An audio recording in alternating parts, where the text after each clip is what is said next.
Hello everyone. Welcome back to the channel. Today we are learning 5 daily use English sentences that you can start using in your conversations from today itself. Stay till the end, let's get started. Can you help me with this? क्या आप इसमें मेरी मदद कर सकते हैं? When to use it? Use this when you need someone's assistance, at work, at home, or with it. I'm on my way. मैं रास्ते में हूँ. When to use it? Say this when someone asks where you are and you're already heading there.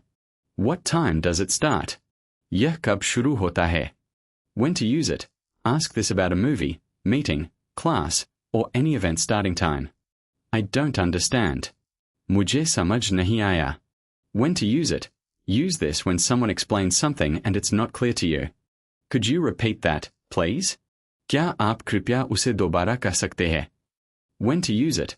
A polite way to ask someone to say something again if you missed it. That's it for today's 5 daily use English sentences. Practice these out loud at least 3 times each. Speaking out loud is what actually builds fluency. Comment below with a sentence of your own using today's phrases. If this helped you, hit like, subscribe, and turn on the bell icon so you never miss a lesson. See you in the next video. Take care of yourself.